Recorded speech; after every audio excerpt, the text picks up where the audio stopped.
This is Alex Habersham, publisher of the Macon, Middle Georgia Black Pages. I'm Marvin Riggins, Fire Chief, Macon-Dip County Fire Department. Wishing all of you a safe and prosperous holiday season.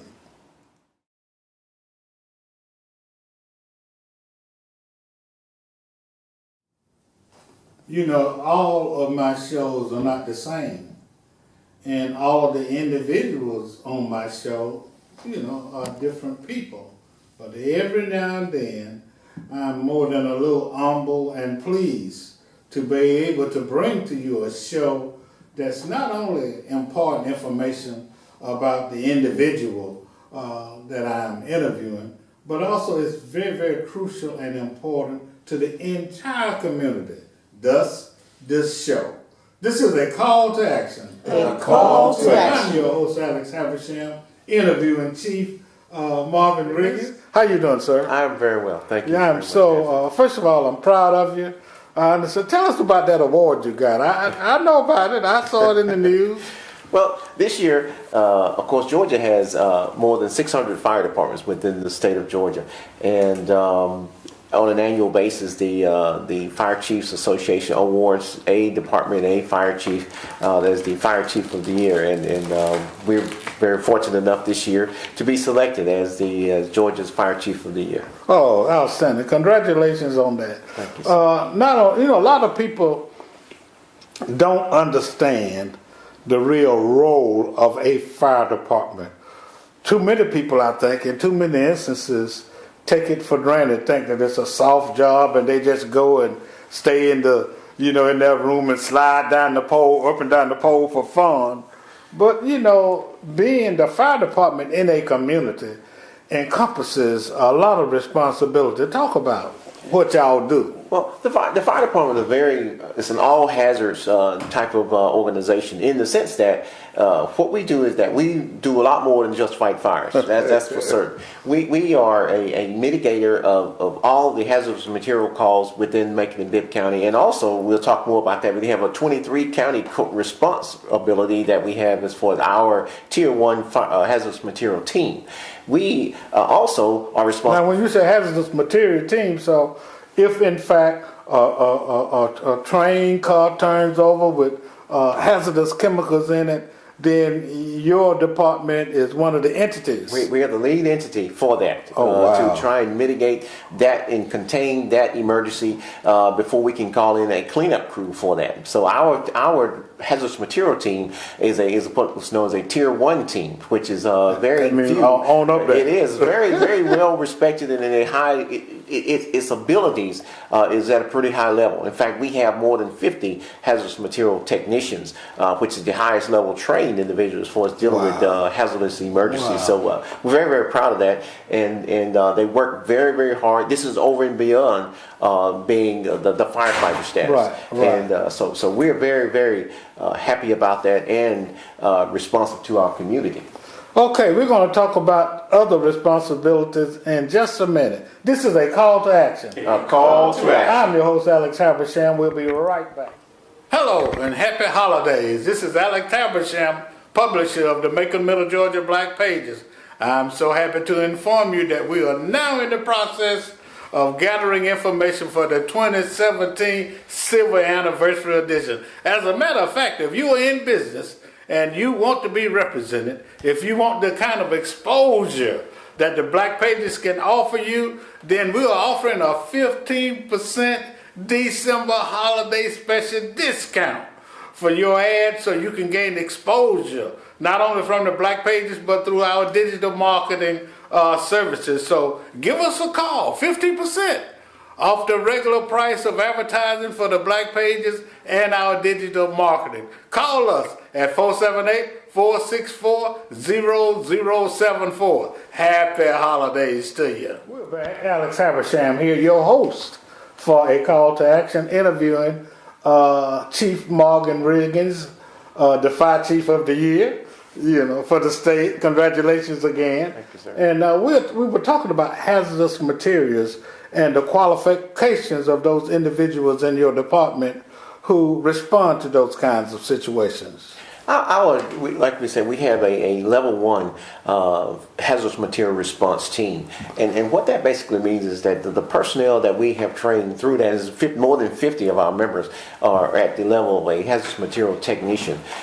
Is that they are trained and skilled not only to be able to go out and mitigate emergencies. These are the people who get into the level H suits. When I say the level H suits, that is the fully encapsulated suit, where they are absent from any of the outside exposure. These are the people who would actually go up close and personal or down inside of an entrapped environment to mitigate or cut off a valve, if that be the case, and shut off the emergency in itself. So it's a very complex and very complicated set of training classes that they have to go through, because these chemicals chemicals change all the time, and so we're in close communication with Chemtrek, which is our national company who actually addresses or has knowledge of all of the chemicals that can come about when we're dealing with these. Also, should we have events where there are substances where people call in where it's an unknown substance, where there's white powder, for God's sake, hope that doesn't happen to us anymore. But if that comes, we're the people that's going to be the first to call to go and seek that.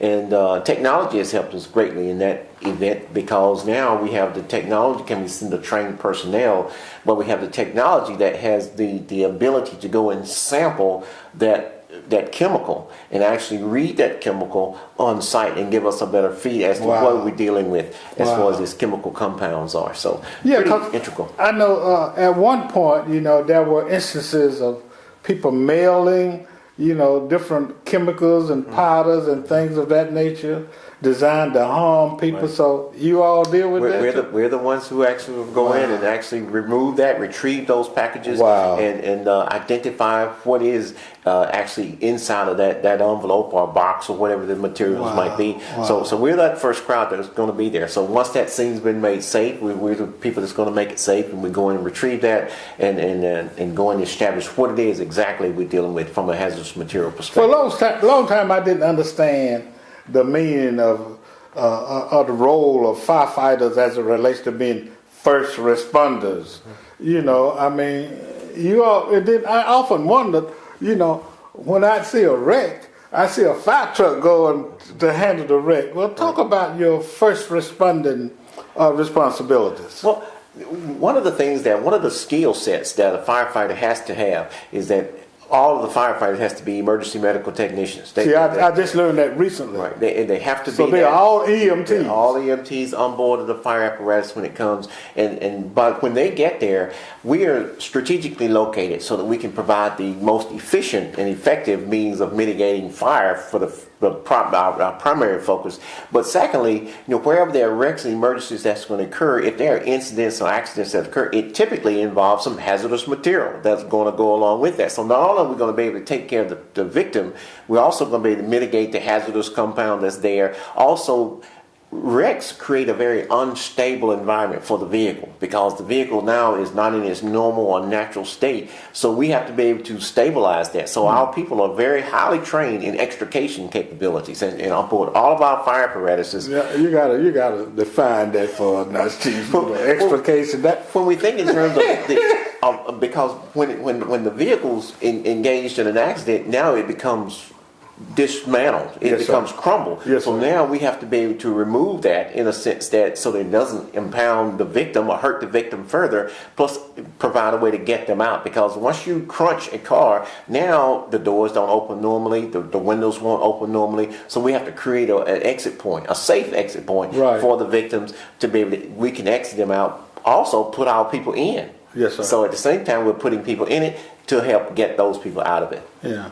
Now, what other responsibility are there in others other than fighting fires that, I know that you all have an educational process, so what else, Well, those firefighters that are on board, not only the EMTs, they hazardous material trained personnel, the extrication people, we're also the same folk that's going to go in water events. In any event that we go inside of water, in the river, in Lake Tobosoffke, or any of the surrounding bodies of water that are around Macon and Middle Georgia, we're the first people that's going to be called. And we have divers that are very skilled, and of course we don't have blue water like you see on TV for diving experts, but our people are trained in dark water.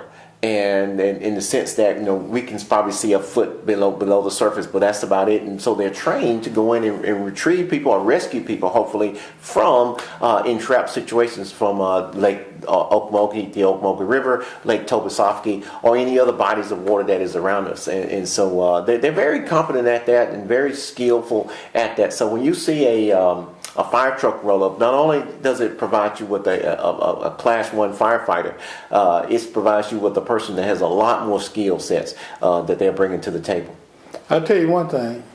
I'm feeling better about, I'm feeling more comfortable already. Knowing that the fire department can handle all of those kind of accidents and entities. This is a call to action. A call to action. I'm your host, Alex Habersham, interviewing Fire Chief Marvin Riggins.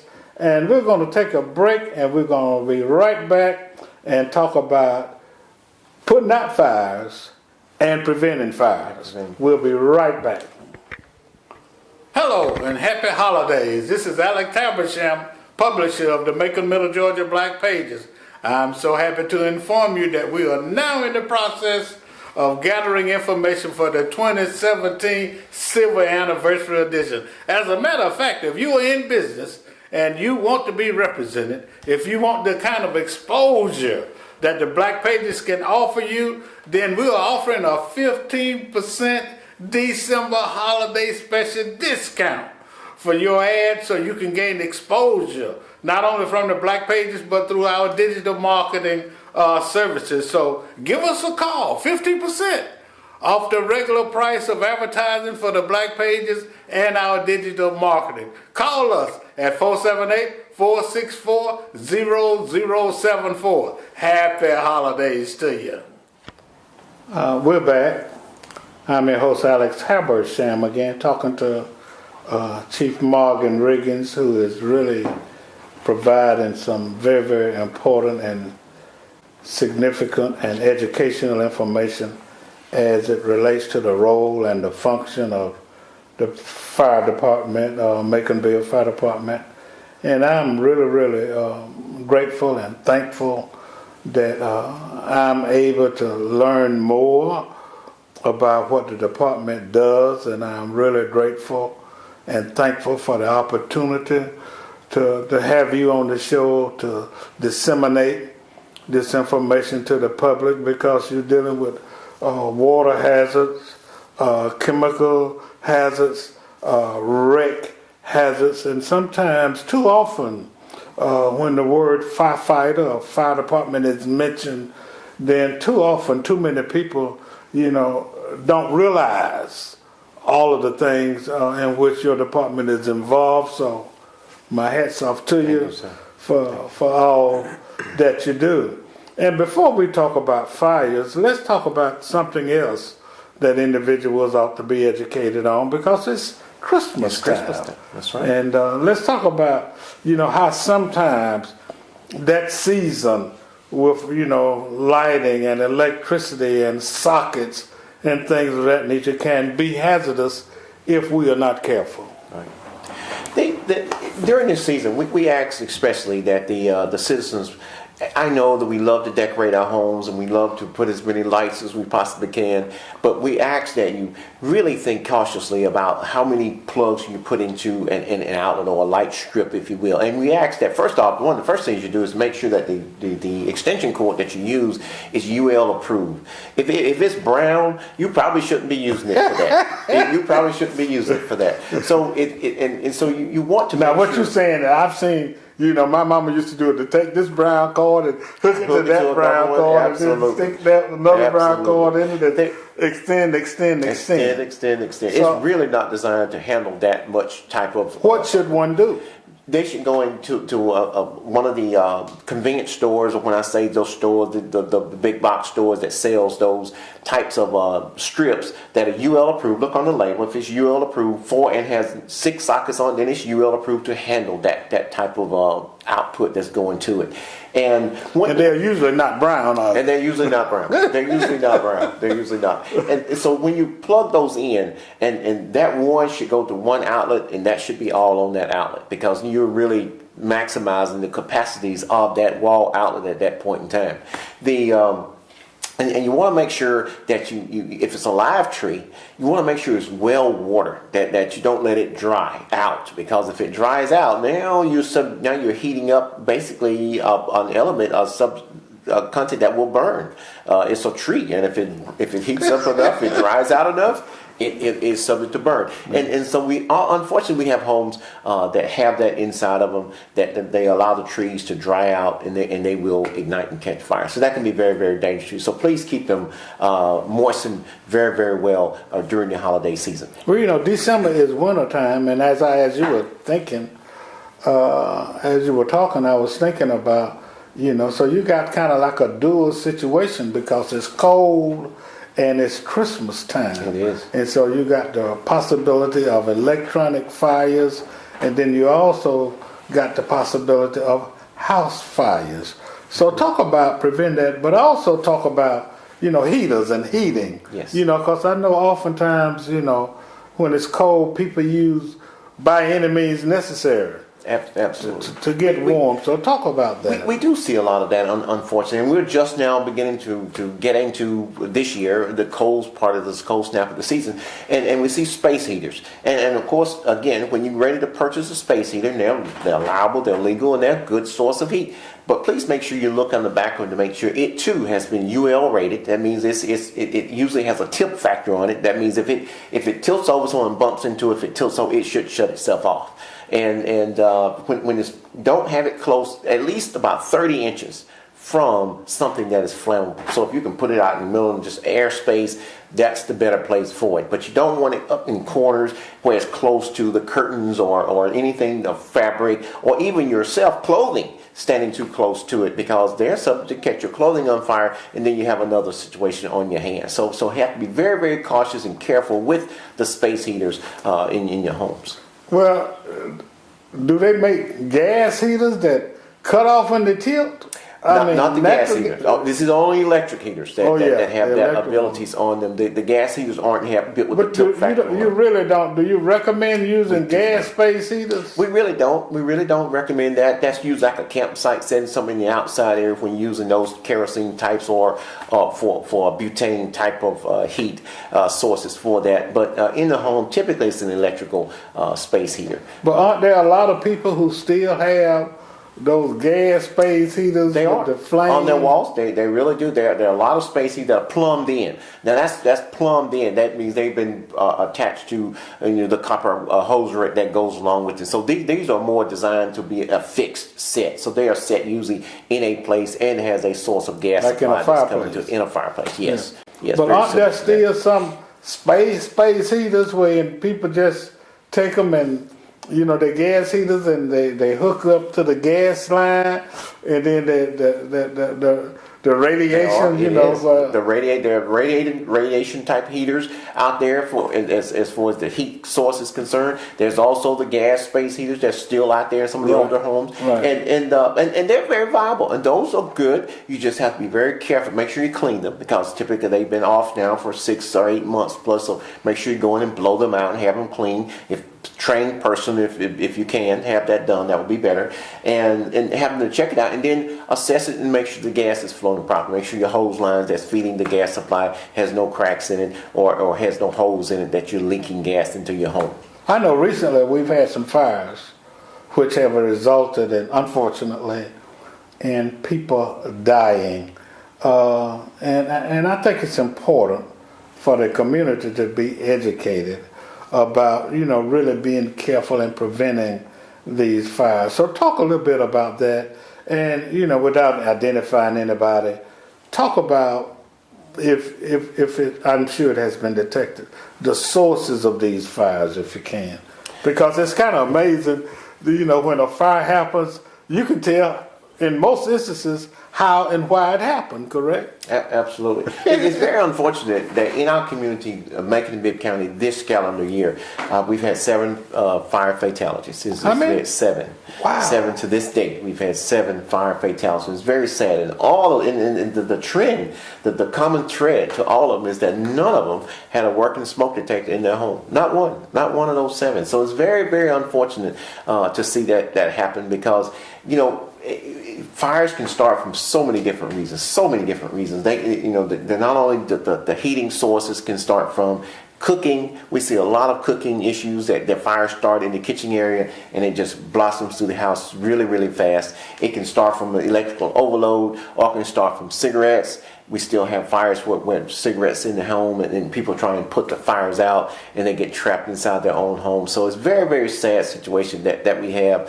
when we have this number of fire fatalities in our community. Particularly when we offer a program that we will provide for you and install it for you, a working smoke detector in the home itself at no cost. You're trying to tell me that all one needs to do is to ask your department, and we will schedule it at a convenient time for them and come in and install it in the proper location and make certain that it is working before we leave.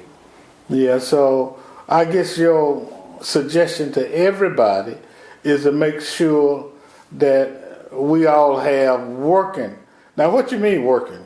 Working means that you should check these monthly. Monthly, you should go by and make sure, because it's a silent life insurance that does not say anything to you until the battery's going down. But you want to go by every month and just push the button and it'll make a sound. That means it's working for you. And typically, the newer ones have little light indicators on them that indicates to you that they are working, the battery is viable.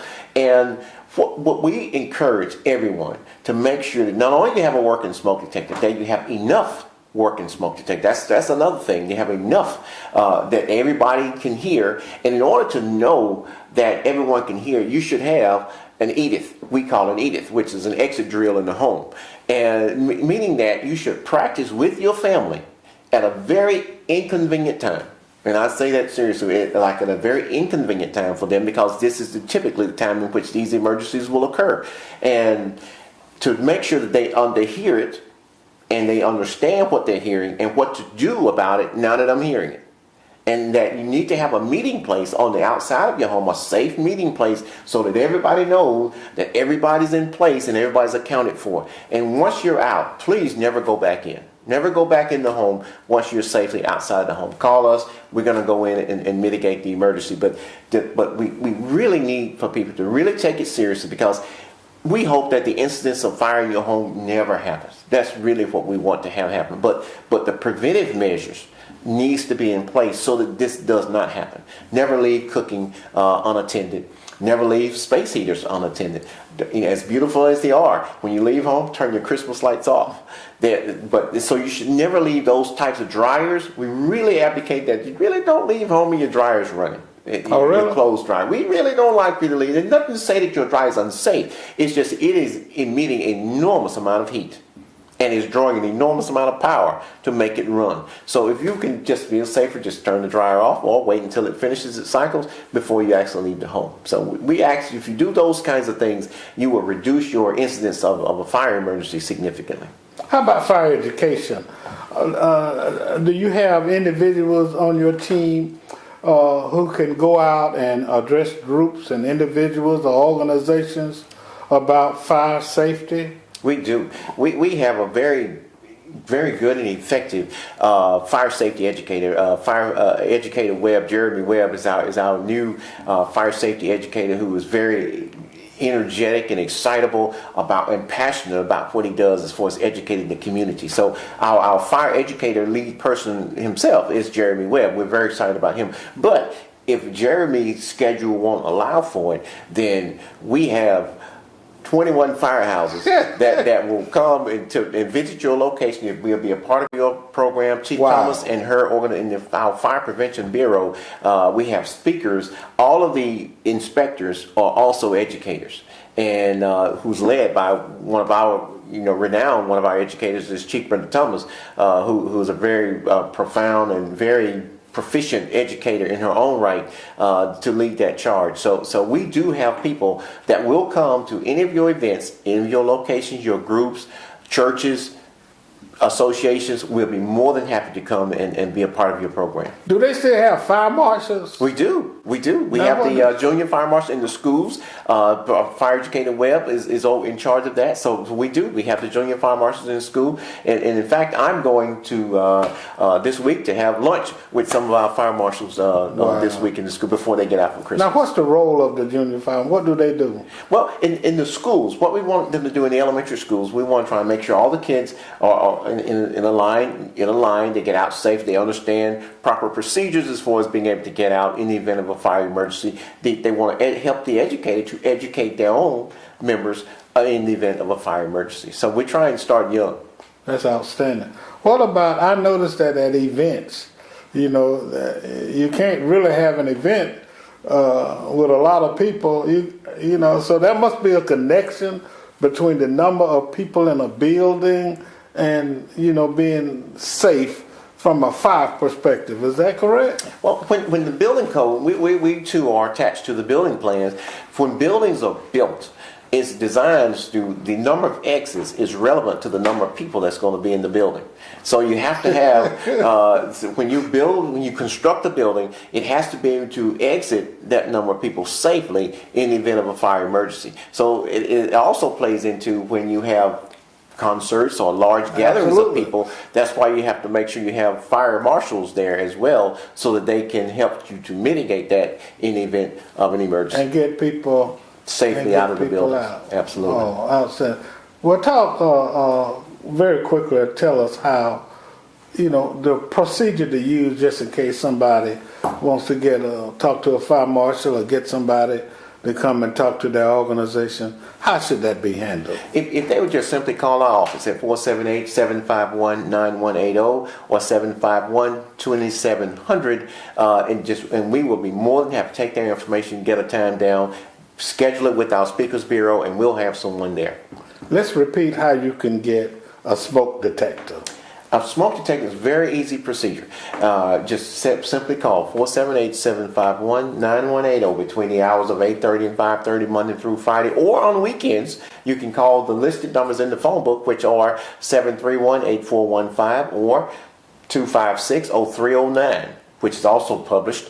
And those people will take care of getting you a smoke detector. And we really don't like for them to go more than 48 hours without having. Once you've made us aware that you need a smoke detector, 48 hours, we really want to do all that we can to make that happen inside the home, because we just know that the event of a fire emergency is highly a possibility. Well, I'm gonna give you a testimony.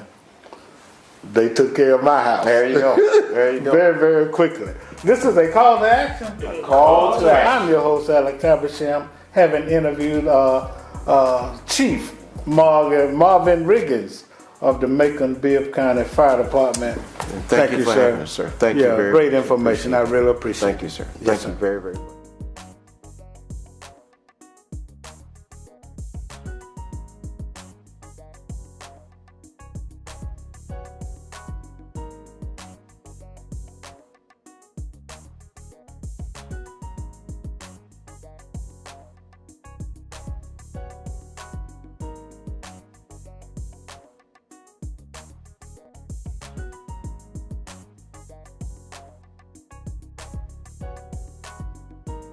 This is Alex Habersham, publisher of the Macon, Middle Georgia Black Pages. I'm Marvin Riggins, Fire Chief, Macon Bibb County Fire Department. Wishing all of you a safe and prosperous holiday season.